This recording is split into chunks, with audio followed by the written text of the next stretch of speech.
অভয়বাবু guest হাউসে পৌঁছে গিরিধারের সামনে দাঁড়িয়ে গল্প করছিলেন সেই জঙ্গলের। তখন বাইরে কিছু মানুষের কোলাহল শোনা গেল। তারপর গিরিধারী আর অভয়বাবু বাইরে এসে দেখলেন সেই জঙ্গলের আদিবাসী মানুষগুলো সেখানে এসে দাঁড়িয়েছে। অভয়বাবুর হাতে মরা মুরগিটা আর তাকে শিকারের পোশাকে দেখে তাদের আর কোনো সন্দেহই রইল না। তাদের মধ্যে একজন মধ্যবয়সের লোক দুর্বোধ্য ভাষায় কি যেন বলল। অভয়বাবু কিছু বুঝতে না পেরে গিরিধারীকে বললেন, ও কি বলছে গিরিধারী, কিছু বুঝলে?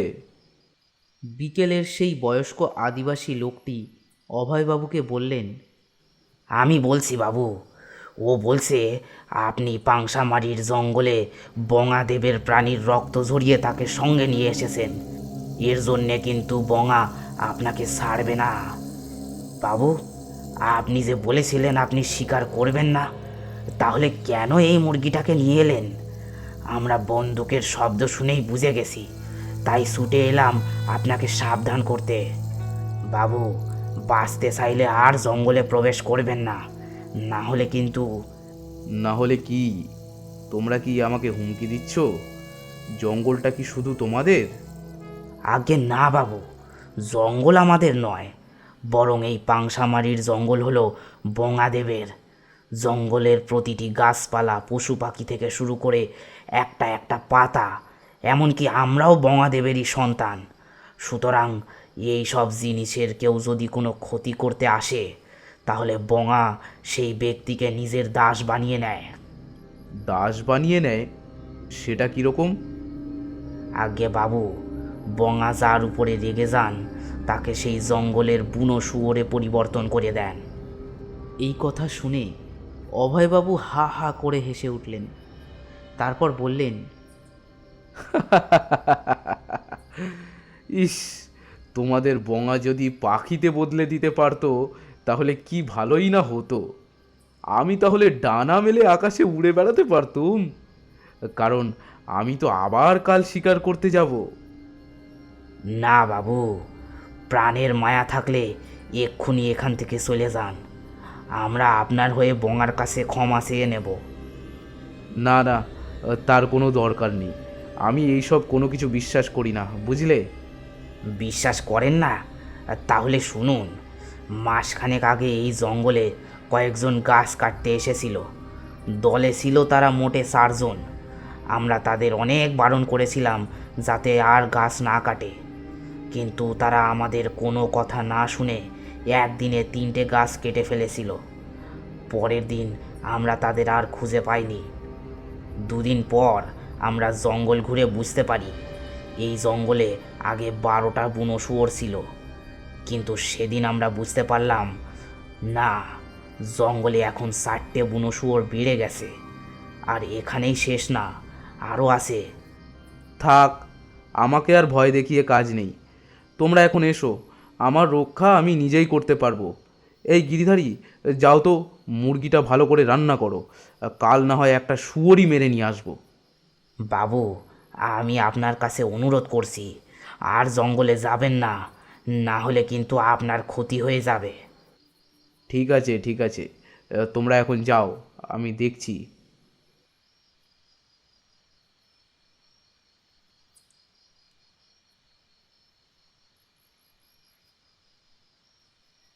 রাতে সেই মুরগির রোস্ট খেয়ে অভয়বাবু নিজের ঘরে গরম বিছানায় গিয়ে ঘুমিয়ে পড়লেন।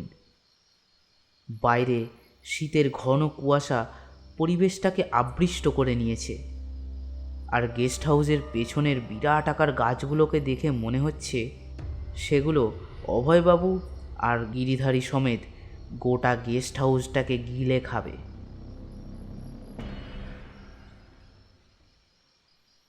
অনেক রাতে গেস্ট হাউসের বাইরে কিসের যেন শব্দ শোনা গেল, যত সম্ভব বুনো শুয়োর।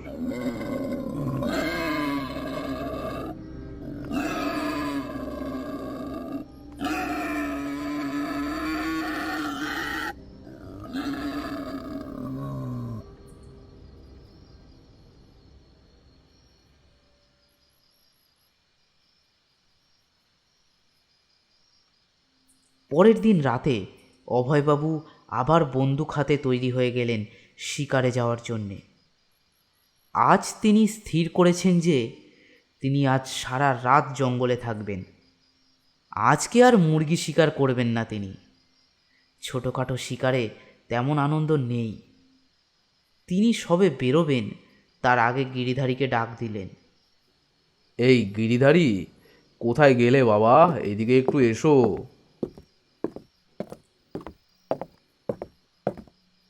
হ্যাঁ বাবু, বলেন।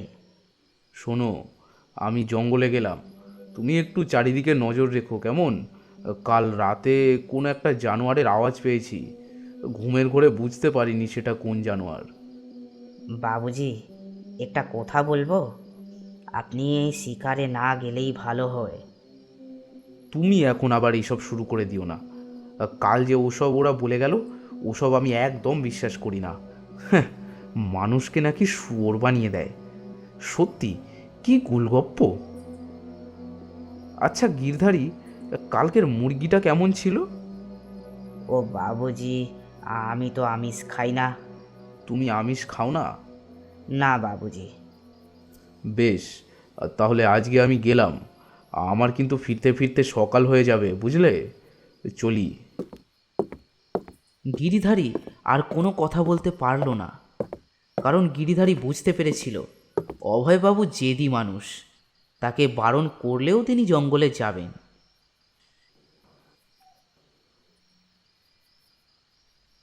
আজকে জঙ্গলে প্রবেশ করে অভয়বাবুর মনে হলো আজকে জঙ্গলের পরিবেশটা একটু বেশি শান্ত।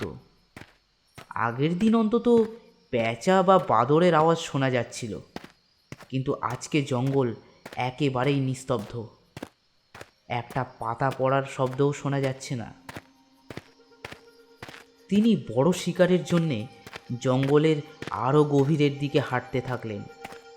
তবে তার মনে হচ্ছে কারা যেন জঙ্গলে ঢোকার সময় থেকে তার ওপর নজর রেখেই চলেছে।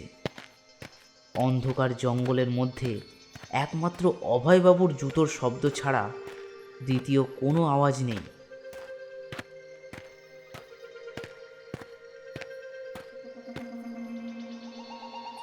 কিছুক্ষণ হেঁটে তিনি আবার সেইখানে এসে উপস্থিত হলেন যেখানে আদিবাসীদের সেই বঙা দেবতার মূর্তিটি রয়েছে।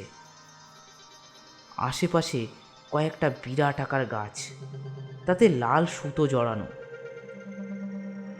আর সেই গাছগুলির মাঝখানে পাথর দিয়ে বানানো একটা বেদি। তার উপরেই রয়েছে সেই বঙা দেবতার মূর্তিটি। আগের দিন সেই বেদির উপর ঝোলানো হাড়গুলো হাওয়ায় দুলে অদ্ভুত খড়খড়ে আওয়াজ করছিল, কিন্তু আজকে কোনো বাতাস নেই, তাই সেই হাড়গুলো কেবলই ঝুলে রয়েছে। অভয়বাবু সেই বঙা দেবতাকে দেখে বললেন, হে বঙা দেবতা, আমি যে আজও আপনার একটা সন্তানের শিকার করে নিয়ে যাব, আপনি কি আমার উপর রাগ করছেন? যদি খুব রাগ হয়ে থাকে তাহলে আমাকে দয়া করে শুয়োর বানাবেন না, বাঘ না হলে সিংহ বানান। আমি যে মাছ মাংস ছাড়া একদম খেতে পারি না। বাঘ সিংহ বানালে তাও মজা করে এই জঙ্গলে বেঁচে থাকতে পারবো। ঠিক আছে, চললাম তাহলে বঙা দেবতা। বলে অভয়বাবু যেই যেতে যাবেন তক্ষুনি একটা দমকা হাওয়া এসে সেই বেদির চারপাশে ঝোলানো হাড়গুলো একসঙ্গে দুলে উঠল এবং সেই শান্ত পরিবেশে একটা শিহরণ জাগানোর শব্দ প্রতিধ্বনিত হয়ে গেল।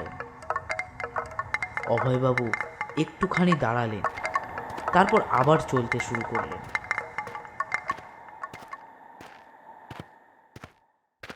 খানিকক্ষণ হেঁটে অভয়বাবু বুঝলেন আগের দিন তাও জঙ্গলের মধ্যে এদিক ওদিক জন্তু জানোয়ারের উপস্থিতি টের পাওয়া যাচ্ছিল, কিন্তু আজকে মনে হচ্ছে সারা জঙ্গলে তিনি ছাড়া আর দ্বিতীয় কোনো প্রাণী নেই।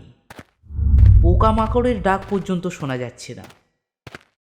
শুধু একটা অস্বাভাবিক জিনিস তিনি বুঝতে পারছিলেন, তা হলো জঙ্গলের কিছু কিছু জায়গা থেকে দমকা হাওয়া এক জায়গা থেকে অন্য জায়গায় সরে সরে যাচ্ছে।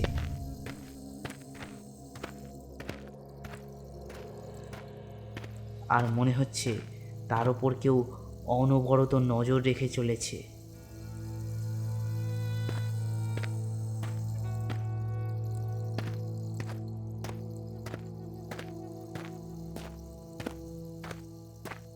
চলতে চলতে হঠাৎ একটা ঝোপের মধ্যে কিছু নড়ে ওঠার শব্দ পেয়ে তিনি থমকে দাঁড়িয়ে গেলেন। ঝোপটা নড়ছে, মনে হচ্ছে ওই ঝোপের মধ্যে কোনো জানোয়ার রয়েছে, আর সেটা বেশ বড়ই। তিনি বন্দুক তাক করে সেই ঝোপের দিকে গুলি ছুড়লেন।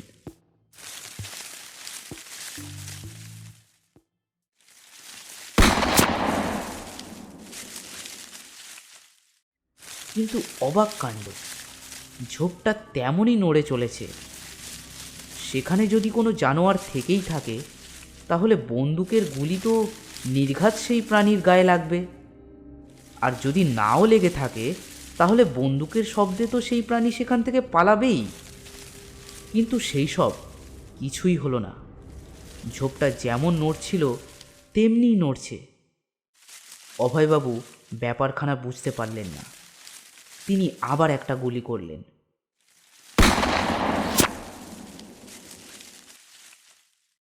এবার ঝোপের মধ্যে নড়াচড়া বন্ধ হয়ে গেল, কিন্তু কোনো জানোয়ারের আওয়াজ শোনা গেল না। তিনি ভাবলেন এবার নিশ্চয়ই জানোয়ারটা মরেছে। তিনি শিকারটা দেখতে যাবেন, তক্ষুনি একটা বুনো শুয়োর সেই ঝোপ জঙ্গলের মধ্যে থেকে বেরিয়ে এলো। শুয়োরটার সাদা দাঁত অন্ধকারে ঝকঝক করছে, আর চোখগুলো টকটকে লাল, আর জ্বলন্ত হিংস্র দৃষ্টিতে অভয়বাবুর দিকে তাকিয়ে রয়েছে। অভয়বাবু ভাবলেন আগের দুটো গুলি নিশ্চয়ই লাগেনি, কিন্তু এবার প্রাণীটা তার একদম সামনে। এত কাছ থেকে তো তিনি চোখ বন্ধ করেও মেরে দিতে পারবেন।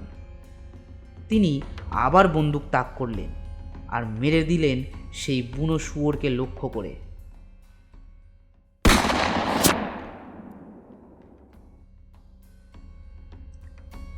কিন্তু এবারও সেই শুয়োরের গায়ে গুলিটা লাগলো না। গুলিটা শুয়োরের শরীরের মধ্যে দিয়ে এপার ওপার হয়ে গেল। না, লক্ষ্যভ্রষ্ট তিনি হননি।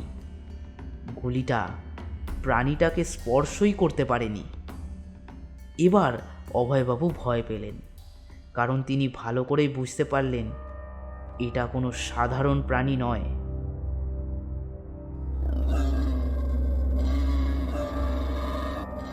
তারপর তিনি দেখলেন তার দুপাশে আর পেছনে আরও 3টে শুয়োর কোথা থেকে এসে উপস্থিত হয়েছে, এবং সেই সবগুলো প্রাণীর দৃষ্টি প্রচণ্ড হিংস্র।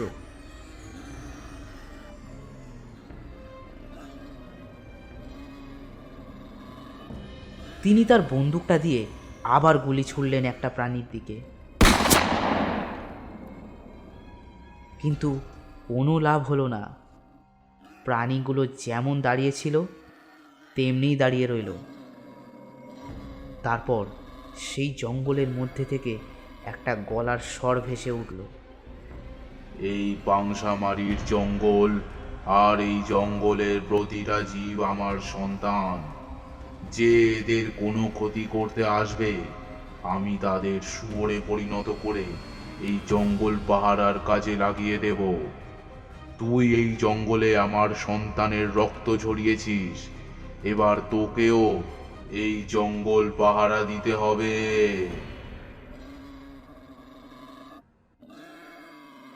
সেই গলার স্বর থামতেই অভয়বাবুর চারপাশের সেই শুয়োর হিংস্রভাবে গর্জন করতে লাগল,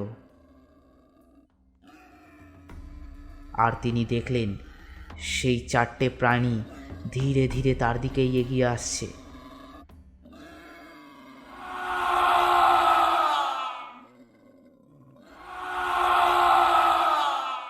পরের দিন রাতে দেখা গেল জঙ্গলের সেই বঙা দেবতার সামনে কটা শুয়োর চড়ে বেড়াচ্ছে।